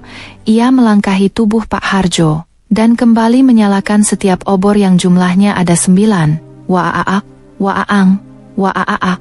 Seekor burung terbang di atas kami. Tidak lama hinggap di salah satu dahan yang dekat dengan tempat ritual itu. "Bagus, ternyata tidak sulit mengundangmu ke sini." Kembaran Pak Harjo itu nampak sangat puas dengan kedatangan burung hitam yang selama ini ditakuti oleh warga. Ia mendekat dan menangkap burung itu. "Aak!" jerit Mira saat melihat kembaran Pak Harjo menebas leher si burung. Aku hanya mampu memalingkan wajah, tak mampu melihat. Setelah beberapa lama, aku kembali menghadap ke tempat ritual. Ternyata kekejaman kembaran Pak Harjo belum berhenti. Digenggamnya tubuh burung yang sudah lemas itu. Burung itu mengucurkan darah segar dari lehernya yang sepertinya hampir putus. Kembaran Pak Harjo menadahi darah burung yang terus mengalir, menampungnya pada sebuah kendi. Setelah mendapatkan darahnya, kembaran Pak Harjo melempar burung itu tepat ke atas punggung Pak Harjo. Sungguh kejam. Dengan seringaian yang sungguh menakutkan, ia lalu duduk bersila di tengah-tengah obor yang ditata melingkar. Tidak menghiaraukan nasib Pak Harjo dan burung itu, Ia menutup mata dan merapalkan mantra yang terdengar asing di telinga. Aku mencoba menyimak setiap gerak-gerik kembaran Pak Harjo, sampai akhirnya ia selesai membaca mantra dan mengambil kain kafan yang ia bentangkan di tanah. Entah ia melukis apa di atas kain kafan itu dengan darah burung. Setelah selesai, ia melipat dan mengikat kain kafan itu. Seketika kilat menyambar-nyambar dan diiringi tawa kembaran Pak Harjo. Aku akan menjadi orang paling sakti di desa ini. Hahaha. Kembaran Pak Harjo nampak bangkit, berjalan lalu mengambil cangkul. Ia nampak tergesa membuat lubang di tanah, lalu mengubur kain kafan itu. Ia semakin terbahak saat semua ritualnya berjalan lancar. Sampai akhirnya, duar. Sebuah guntur menyambar tubuhnya. Tubuhnya ambruk ke tanah dengan kondisi gosong. Cahaya putih yang menyilaukan menyelimuti tempat ritual, membuat pandanganku sedikit terganggu. Disusul asap putih tebal melingkupi, semakin sulit untuk aku melihat dengan jelas. Saat kepulan asap mulai menghilang, samar sesosok laki-laki berdiri dengan seekor burung bertengger di pundaknya. "Pak Harjo," seruku bersama Mira. "Harja." Pekik Pak Harjo. Beliau berlari menghampiri tubuh kembarannya yang terkulai dengan kondisi gosong. "Harja, bangun Harja. Kenapa kamu tetap nekat melakukan ini semua?" Tangis Pak Harjo terdengar memilukan. Pak Harjo terus mengguncang tubuh saudaranya itu, namun ia tetap tak bergerak. "Innalillahi wa inna ilaihi roji'un," gumam Pak Harjo yang masih terdengar di telingaku. Saat Pak Harjo hendak melangkah pergi, tubuh Pak Harja mengeluarkan asap. Seketika Pak Harjo menjauh dan tak lama tubuh Pak Harja terbakar habis, tidak bersisa. Walau hanya abu sekalipun, jasadnya benar-benar habis tak bersisa. "Harja!" raung Pak Harjo. Dengan raut penuh amarah, Pak Harjo bergegas pergi. Aku dan Mira memutuskan untuk mengikuti kemana perginya Pak Harjo. Baru kami sadari, Pak Harjo kembali ke rumah dengan lampu sentir di depannya. Rumah yang sama saat aku dan Mira pertama datang di tempat ini. "Mbah Kusmo, buka pintunya Mbah!" teriak Pak Harjo saat sampai di depan pintu. Tidak lama sesosok lelaki tua berpakaian serba hitam keluar dari dalam rumah. "Kenapa Mbah ajarkan Harja ilmu sesat? Kenapa Mbah?"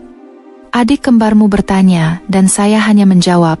Jawab Mbah Kusmo seakan tanpa rasa bersalah. "Sekarang gara-gara Mbah Harja meninggal, jasadnya habis terbakar. Sudah saya bilang, kalau yang ada bakat itu kamu, dia yang nekat, salah dia sendiri. Apa maksud Mbah?" "Sudahlah, nikmati saja ilmu itu. Kamu tidak akan bertambah tua, bersama burung itu, kalian akan abadi, Buk." Sebuah pukulan berhasil Pak Harjo layangkan kepada Mbah Kusmo. "Saya tidak sudi menjadi penganut ilmu hitam seperti Mbah. Kamu tidak berhak memilih, karena ilmu itu sudah terlanjur memilihmu. Lagi pula, aku sudah lelah." Mbah Kusmo nampak tertawa, merentangkan tangan lalu menguap. "Aku mau tidur dulu," ucap Mbah Kusmo. "Tunggu dulu. Bagaimana agar aku bisa terbebas dari ilmu ini?" tanya Pak Harjo. "Ilmu itu tidak akan pernah bisa dimusnahkan. Saatnya nanti dia akan memilih penggantimu dan kamu bisa terbebas. Hanya yang terpilih yang bisa memusnahkan itu. Temukan besel yang dibuat oleh adikmu. Dia pasti menguburnya di suatu tempat. Bakar dan larung abunya ke tengah laut," terangnya. Aku dan Mira ikut menyimak setiap penjelasan dari Mbah Kusmo. "Apa ini kuncinya, Mas? Kita bisa membantu Pak Harjo memusnahkan besel itu?" "Bisa jadi, Dek. Ayuk kita ke tempat tadi," ajakku. Belum kami melangkah, Pak Harjo berlari dari rumah Mbah Kusmo. Baru kami sadari, Pak Harjo memang tidak pernah bertambah tua. Umur dan rupanya seakan masih sama. Pak Harjo yang kami kenal saat kami masih kecil, sama persis dengan Pak Harjo yang sekarang, padahal aku dan Mira semakin tua. Bahkan orang tua kami, yang kami anggap seumuran dengan Pak Harjo, mereka semua sudah meninggal. Sementara Pak Harjo baru kemarin meninggal, selisih sangat jauh dengan orang tua kami. Kami selalu menganggap bahwa Pak Harjo awet muda dan panjang umur. Sungguh, tidak pernah terlintas di benak kami bahwa Pak Harjo memiliki ilmu abadi. Kalau Pak Harjo meninggal, berarti siapa pengganti beliau ya, Dek? Tanyaku pada Mira. Waa, waa. Belum sempat terjawab pertanyaanku, suara burung itu mengagetkan kami. Burung itu terbang mengitari rumah Mbah Kusmo. Suaranya menggema, memekakan telinga. Rumah itu nampak sunyi. Pak Harjo sudah pergi dan Mbah Kusmo kembali masuk ke dalam rumah. Aku dan Mira memutuskan untuk mendekat dan melihat ke dalam rumah. Tentu saja dengan mengintip. Mbah Kusmo terbaring tidak bergerak. Entah dia tertidur atau sudah meninggal, karena dadanya nampak tidak naik turun. Aku mencoba memperhatikan lebih seksama, namun tiba-tiba kepulan asap muncul dari tubuhnya. Sama seperti yang dialami Pak Harja, tubuh Mbah Kusmo terbakar tak bersisa. Waa, waa, waa, waa, waa, waa. Burung itu terus berbunyi, ia terbang ke sana kemari. Sesekali hinggap lalu terbang lagi. Lama burung itu hanya berputar-putar, sampai akhirnya ia terbang menjauh. Aku dan Mira memutuskan untuk mengikuti burung itu. Burung itu membawa kami sampai ke tempat ritual. Di sana sudah ada Pak Harjo. Ia membawa cangkul dan menggali hampir seluruh bagian tempat ritual. Namun, tempat dikuburnya Besel yang Pak Harjo cari justru terlewat. Aku dan Mira berteriak, mencoba memberitahu, namun Pak Harjo tidak mendengar. Pak Harjo terduduk, dengan peluh yang menetes di pelipisnya. Beliau menyeka setiap keringat yang mulai berjatuhan. Terlihat jelas raut lelah pada wajahnya. Pak Harjo menangis, namun tempat ini jauh dari pemukiman. Tidak mungkin akan ada yang mendengar apalagi menolong. Apa yang harus aku lakukan, Harja? Kenapa kau timpakan ini semua kepadaku? Pak Harjo meracau, tangisnya semakin pecah, meratapi nasib yang ia alami, nasib yang tak pernah Pak Harjo inginkan. Seharusnya kamu tidak melakukan ritual itu, Harja. Bukan kamu yang menanggung, tapi aku dan semua warga yang ada di daerah ini. Pak Harjo terus berbicara sendiri, aku dan Mira yang menyaksikan ikut bersedih. Hati kami ikut terasa sesak. Sekarang, aku harus mencari kemana Besel itu, Harja? Suara Pak Harjo kian lantang. Aku dan Mira menyerah menunjukkan di mana tempat Pak Harja mengubur Besel itu, karena Pak Harjo tidak mendengar suara kami. Bahkan Pak Harjo tidak bisa melihat kami. Kruyuk. Suara perut Mira mengalihkan perhatianku. Kamu lapar, Dek? Tanyaku. Mira nampak meringis sembari memegangi perutnya. Iya, Mas. Ayo kita cari apa saja yang bisa dimakan, perutku sakit sekali. Sekilas aku memeriksa keberadaan Pak Harjo, namun nihil. Pak Harjo sudah menghilang entah kemana. Pak Harjo kemana, Dek? Tanyaku. Loh, kok hilang, Mas? Mira sama herannya denganku. Sudah, ayo kita cari makan dulu. Aku menggandeng tangan Mira. Dek, apa kamu dengar itu? Tanyaku. Aku mencoba mempertajam pendengaranku, memastikan bahwa apa yang aku dengar tidak salah.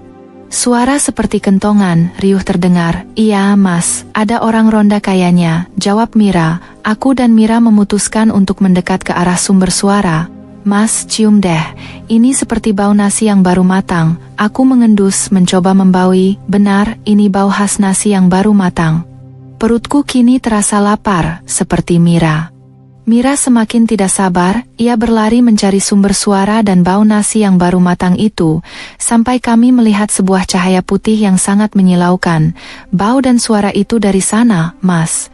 Tunjuk Mira. Kamu yakin kita ke sana, Dek? Yakin, Mas, daripada kita di sini mati kelaparan. Mira pergi mendahuluiku. Aku berusaha mengejar. Ku cekal lengannya agar ia tidak meninggalkanku. Saat kami semakin dekat, cahaya itu semakin menyilaukan. Teramat silau hingga aku menutup mataku. Mas Anto, Mbak Mira, sadar Mas, Mbak. Aku menangkap sebuah suara yang seakan tidak asing. Saat aku membuka mata, aku telah sampai di rumah. Tepatnya di ranjang kamar kami, aku tertidur bersebelahan dengan Mira. Mira mencoba duduk, raut wajahnya kebingungan. Kenapa kami ada di sini? Bukannya. Aku menggantung ucapanku. Aku teringat dengan janjiku kepada Pak Harjo, bahwa apapun yang akan aku alami bersama Mira dalam membantu Pak Harjo, aku tidak akan pernah menceritakannya kepada siapapun. Syukurlah, kalian sudah sadar, ucap Mas Bima. Mas Bima bersama beberapa warga lain membawa kentongan. Sementara salah seorang ibu, tetangga kami membawa sepiring nasi yang masih mengebul. Ini biasa dilakukan saat ada orang yang hilang atau tersesat di alam astral.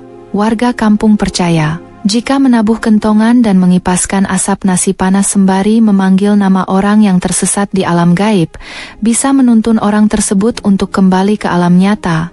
Mira langsung menyambar nasi itu. Maaf, Bu, bolehkah ini untuk saya? Saya lapar sekali, ucap Mira saat piring nasi itu sudah berpindah ke tangannya. Iya boleh Mbak Mira. Makan, kamu mau Mas? Tanya Mira. Aku menggeleng, entah mengapa rasa lapar seketika hilang. Apa yang sebenarnya terjadi? Ini sungguh membuatku bingung. Makan Mas Anto, kalian sudah pingsan 3 hari. Uhuk. Mira tersedak mendengar penutur Mas Bima. Ambilkan minum tolong Bu, pintaku. Seseorang bergegas mengambilkan 2 gelas air putih. Satu beliau berikan kepada Mira dan langsung dihabiskan oleh Mira. Ini untuk Mas Anto, ucap ibu itu sembari memberikan air putih yang tersisa 1 gelas.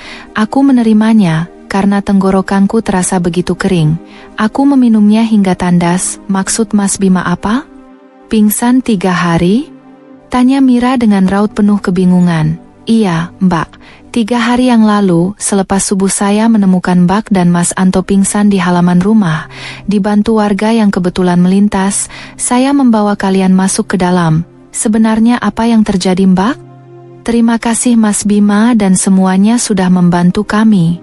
Aku sengaja memotong obrolan Mira, karena khawatir ia keceplosan, menceritakan apa yang terjadi kepada kami sebenarnya. Sama-sama Mas Anto, jawab semua orang yang ada di kamar kami. Karena kami sudah sadar, semua orang meminta izin kembali ke rumahnya masing-masing, kecuali Mas Bima. Apa ini ada sangkut pautnya dengan Pak De saya, Mas? Tanya Mas Bima saat semua orang sudah pergi. Ah tidak Mas, mungkin saya dan Mira cuma kesambet, jawabku asal. Iya benar Mas Bima. Mira menimpali, seakan tahu situasi yang tengah kuhadapi. Kalian tidak perlu berbohong, saya sudah tahu semuanya, jauh sebelum kalian berdua tahu, ungkap Mas Bima. Mata Mas Bima nampak berembun, setitik bening jatuh dari sudut matanya. Pak De adalah orang yang baik, benar-benar sangat baik. Saya percaya apapun yang terjadi, itu bukan atas kehendaknya, terang Mas Bima. Maksud Mas Bima apa? Tanyaku. Saya sudah tahu kalau Pak De memiliki ilmu abadi. Dengan bantuan burung itu, Pak De bisa tahu kapan seseorang akan meninggal. Mas Bima menarik nafas dalam, sebelum akhirnya melanjutkan penuturannya. Tapi itu semua bukan kehendak Pak De, itu semua karena ulah sembrono kembarannya. Lanjut Mas Bima, dari mana Mas Bima tahu? Mas Bima menceritakan semuanya. Bagaimana ia bisa tahu perkara yang menimpa Pak Harja dan kembarannya. Aku dan Mira begitu terkejut. Mas Bima mencoba membantu Pak Harjo untuk menemukan jimat yang dikubur Pak Harja. Namun bertahun-tahun berlalu, besel itu tak kunjung ditemukan. Bahkan sekarang Mas Bima dilanda kebingungan. Pak Harjo sudah meninggal sementara ia tidak tahu siapa pengganti Pak Harjo. Selain mencari besel itu, kita juga harus mencari siapa pengganti Pak Harjo, terang Mas Bima. Tapi bagaimana kita bisa menemukannya Mas? Tanyaku. Entahlah Mas, kalau kita tidak bisa menemukan orang itu, bagaimana Mas? Tanya Mira. Kita tidak bisa memusnahkan ilmu abadi itu, Mbak, karena yang bisa memusnahkan hanya orang yang terpilih. Setelah menceritakan semua yang Mas Bima tahu, akhirnya Mas Bima pamit untuk pulang. Kini hanya ada aku dan Mira. Untuk sesaat kami hanya saling diam, memikirkan apa yang baru saja kami alami. Bagaimana bisa kita pingsan 3 hari, Dek? Rasanya kita hanya melewati 1 malam saja, enggak tahu Mas. Mungkin perbedaan waktu alam gaib dan di alam nyata. Akhirnya aku dan Mira memutuskan untuk beristirahat karena badan terasa sangat lelah. Entah berapa lama aku dan Mira terlelap sampai akhirnya sebuah suara ketukan di pintu membawaku kembali ke alam sadar. Saat aku bangun, Mira tak lagi kutemui di dalam kamar. Mungkin Mira bangun duluan, batinku. Ketukan di pintu masih terdengar. Akhirnya aku putuskan untuk menghampiri dan membukakan pintu. Saat pintu terbuka, kabut tebal menyambutku. Hawa dingin menyergap, membuat bulu kuduku meremang. Dengan langkah pelan, aku berjalan membelah kabut. Pandanganku terbatas, membuatku kesulitan untuk mencari siapa gerangan yang mengetuk pintu. Sesosok bayangan tertangkap indera penglihatanku. Siapa itu? Tanyaku sembari mendekat. Hening tidak ada jawaban. Aku semakin diliputi rasa penasaran. Siapa? Tanyaku lagi saat jarak kami semakin dekat. Seseorang itu membelakangiku, membuatku tak bisa melihat wajahnya. Ditambah dengan suasana yang berkabut, membuatku semakin sulit untuk mengenali. Saya Mas, jawabnya. Suara itu sangat familiar bagiku, aku yakin Pak Harjo lah pemiliknya. Pak Harjo? Tanyaku memastikan. Iya, Mas. Mas Anto jangan takut, saya tidak ada maksud menakuti Mas Anto, ucap Pak Harjo. Aku bergeming, meski sedikit rasa takut membuatku ingin segera berlari, namun urung kulakukan. Mas Anto tidak perlu bingung, dari mana harus memulai pencarian besel itu. Saya harus mulai dari mana, Pak? Kondisi hutan dulu, dan sekarang sudah jauh berbeda. Tempat ritual itu, ada di kebun pisang tidak jauh dari pemakaman umum kampung kita, Mas. Tapi, di sebelah mana, Pak? Tanyaku lagi. Belum sempat Pak Harjo menjawab, sosoknya semakin memudar dan akhirnya hilang dari pandangan. Pak Harjo. Pak, teriakku. Aku baru menyadari, ternyata aku hanya bermimpi. Kini aku masih berada di tempat tidur, bersama Mira. Karena terkejut dengan teriakanku, Mira pun ikut terbangun. Kenapa lagi, Mas? Tanya Mira. Tadi Mas mimpi, Dek. Pak Harjo kasih petunjuk untuk kita mencari besel itu, jelasku. Di mana, Mas? Mas belum tahu tepatnya. Tapi Pak Harjo bilang, tempat ritual yang kita lihat itu ada di kebun pisang yang tidak jauh dari pemakaman umum kampung kita. Ayo, kita cari sekarang saja, Mas. Biar cepat kelar urusannya. Mira bergegas bangkit dan hendak melangkah pergi. Tunggu dulu, Dek. Kita jangan sembrono, cegahku sembari meraih tangan Mira. Mira diam sejenak. Namun akhirnya ia ikut duduk kembali di sampingku. Jadi kapan kita mulai mencari, Mas? Tanya Mira. Kita istirahat dulu, sampai kondisi kita benar-benar pulih. Mira mengangguk mendengar jawabanku. Kondisi kami berdua memang sedikit lemah karena beberapa kejadian mistis yang kami alami. Aku dan Mira memerlukan waktu untuk istirahat, sekedar untuk memulihkan tenaga kami. Tok, tok, tok. Sebuah ketukan di pintu mengagetkan aku dan Mira. Kami memutuskan untuk pergi keluar, melihat siapa yang datang bertamu malam-malam begini. Assalamualaikum Mas Anto, ini saya Bima. Waalaikumsalam, jawabku sembari membukakan pintu. Mas Bima, ada apa ya? Tanyaku. Ini Mas, berkat selamatan. Jangan lupa besok ikut tahlilan ya Mas? Mas Bima mengulurkan kresek hitam, dan Mira pun menerimanya. Tidak lama Mas Bima pun berpamitan. Begitu juga dengan aku dan Mira, kami memutuskan untuk kembali masuk ke dalam rumah. Mas, ternyata benar ya kita tersesat 3 hari. Nyatanya ini sudah malam kelima tahlilan meninggalnya Pak Harjo? Tanya Mira memastikan. Ya tadi kan kamu dengar sendiri apa kata Mas Bima? Mas Bima bilang ini malam kelima. Akhirnya aku dan Mira memutuskan untuk membuka makanan yang dibawa Mas Bima. Nasi yang dibungkus daun pisang dengan sepotong ayam tim. Makan lagi yuk Mas, aku lapar, aku mengangguk. Mira berlalu ke belakang untuk mengambilkan air untuk cuci tangan. Malam ini, aku dan Mira makan sangat lahap. Rasa lapar dan lelah yang seakan tidak ada habisnya. Setelah makan, aku dan Mira memutuskan menunaikan kewajiban 4 rakaat kami. Karena malam semakin larut, aku dan Mira akhirnya memutuskan untuk beristirahat. Malam ini berlalu dengan sangat cepat. Aku bisa tidur dengan nyenyak tanpa mimpi aneh ataupun diganggu oleh arwah Pak Harjo. Benar-benar malam yang sangat aku rindukan, setelah beberapa waktu melalui malam dengan berbagai kejadian mistis. Teh panasnya, Mas. Mira segera duduk di dekatku setelah meletakkan segelas besar teh panas. Kondisi kamu, gimana Dek? Apa masih lemas? Tanyaku. Sudah agak mendingan, Mas. Tadi malam aku bisa tidur nyenyak, jelas Mira. Aku mengangguk, lalu kembali fokus kepada pikiranku sendiri, memikirkan bagaimana caranya untuk mencari besel itu. Mas, kenapa malah melamun? Tanya Mira. Enggak, Dek. Mas cuma kepikiran bagaimana caranya mencari besel itu. Coba ajak Pak Ustadz untuk ikut mencari, ceritakan semuanya kepada beliau. Suara Pak Harjo terdengar sangat jelas. Aku dan Mira saling pandang. Tak beberapa lama, Mira menutup mata saat melihat ke arahku. Kenapa, Dek? Tanyaku. Pak Harjo, Mas, ada di belakang kamu. Mira setengah berbisik sembari menunjuk ke arah belakang punggungku. Masih dengan menutup mata, Mira nampak ketakutan. Seketika aku ikut merinding, mendengar apa yang Mira katakan.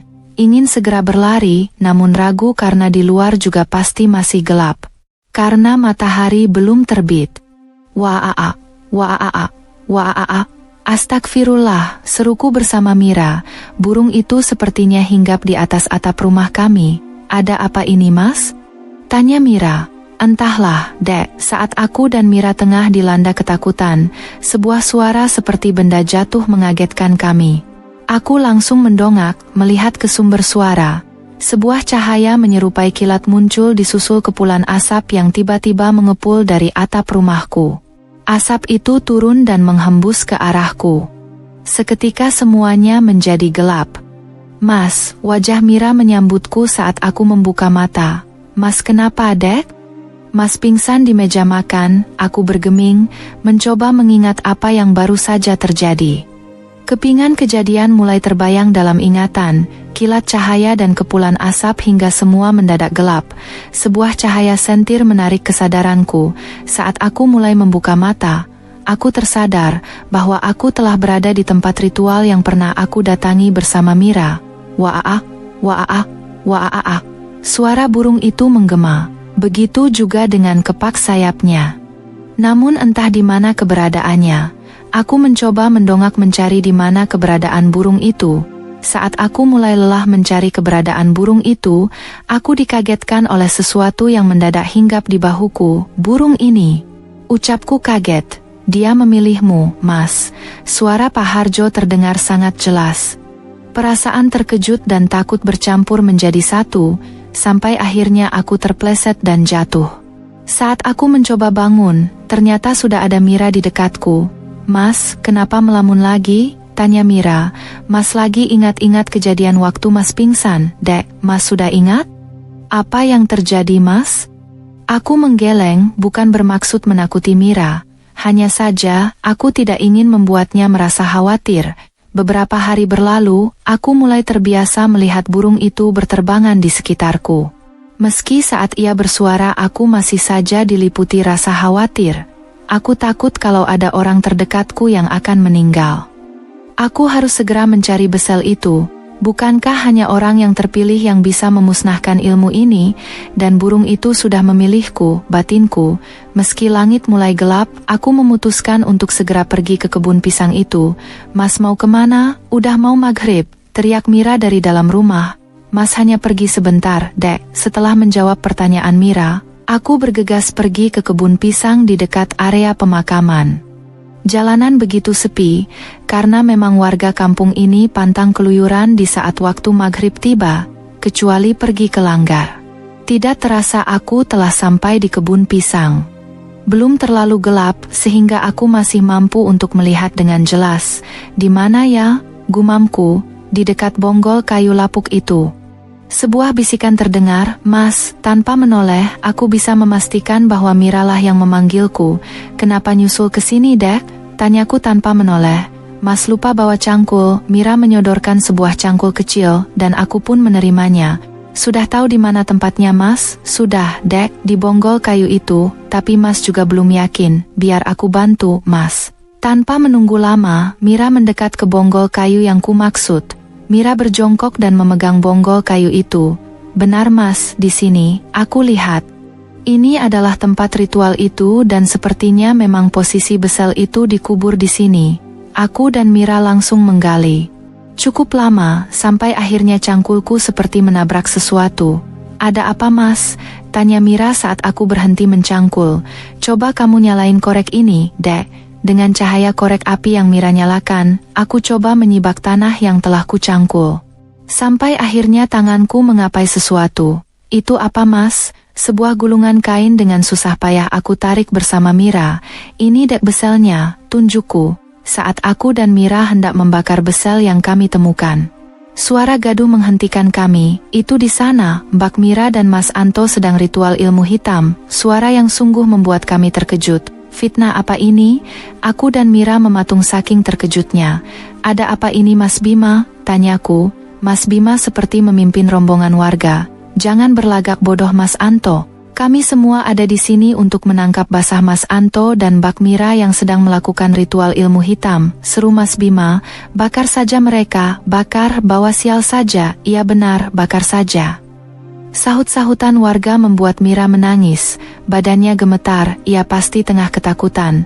Saya bisa jelaskan semua ini, ucapku. Jelaskan apa Mas? Semua sudah jelas. Mas Bima memegang sebuah jerigen yang sepertinya berisi minyak tanah. Siram saja Mas, siram terus bakar, ucap salah seorang warga. Saat Mas Bima hendak menyiram kami, burung itu tiba-tiba menyambar jerigen yang Mas Bima bawa sampai isinya menyiram tubuh Mas Bima.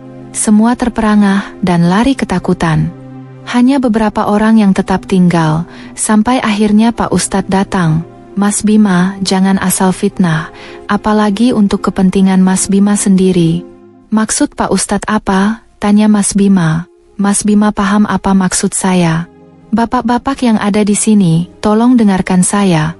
Mas Anto dan istrinya sedang ingin menyelamatkan kita semua dari teror burung itu. Mereka bukan sedang melakukan ritual ilmu hitam seperti yang dituduhkan Mas Bima. Sambung Pak Ustadz. Jangan belain orang yang salah Pak Ustadz, hardik Mas Bima. Saya tidak membela. Mas Bima tahu konsekuensinya jika ingin memiliki ilmu abadi itu. Mas Bima bukan yang dipilih. Jika Mas Bima memaksakan, Mas Bima tahu apa yang akan terjadi kepada Mas Bima. Saya tidak peduli, jawab Mas Bima. Mas Bima mendadak seperti orang kesetanan, hendak merebut besel yang ada di tanganku. Pak Ustadz dan beberapa orang lain mencoba memegangi tubuh Mas Bima. Cepat bakar besel itu Mas Anto, pinta Pak Ustadz. Baik Pak Ustadz, aku sedikit menjauh sebelum menyalakan korek. Korekku nyalakan dan langsung membakar besel yang sudah kuletakkan di tanah. Aku mundur dan memandangnya dari kejauhan bersama yang lain. Tidak, jangan, sudah bertahun-tahun aku memimpikan bisa menjadi penerus Pakde, teriak Mas Bima. Tanpa diduga, Mas Bima berontak dan berhasil melepaskan diri. Mas Bima berlari dan langsung menyentuh besel yang tengah terbakar itu. Jerit Mas Bima. Tubuh Mas Bima terbakar karena ia tersiram minyak tanah yang ia bawa. Kami sudah berusaha memadamkan dengan alat seadanya. Mengibas dengan dedaunan, hingga akhirnya api itu padam. Namun sayang, Mas Bima tidak terselamatkan. Innalillahi wa inna ilaihi rajiun, ucap kami serempak. Sementara semua orang mengurus jenazah Mas Bima, aku dan Mira memunguti abu besel yang aku bakar. Keesokan harinya, setelah kami memakamkan jenazah Mas Bima, aku, Mira dan Pak Ustadz pergi ke laut. Dengan menyewa perahu kecil, kami membelah ke tengah laut. Tabur di sini saja, Mas. Pak Ustadz memberi saran. Baik Pak Ustadz, aku menabur abu yang aku bawa. Abu itu hilang saat menyentuh air laut. Bersamaan dengan itu seekor burung yang setia mengikutiku beberapa hari ini terbang di atas kami. Perlahan burung itu memudar seperti sebuah gambar, berganti dengan asap putih yang mengepul lalu menghilang. Tugas Mas Anto sudah selesai, ucap Pak Ustadz, Alhamdulillah. Sahabat setia bacakan cerita seram, terima kasih yang sudah setia mendengarkan Minten bacakan cerita ini hingga akhir. Semoga dari kisah ini kita bisa mengambil pelajaran serta hikmah untuk kita semua. Jangan lupa klik tombol like, komen, share serta subscribe channel Bacakan Cerita Seram. Terima kasih dan sampai jumpa. Wassalamualaikum warahmatullahi wabarakatuh.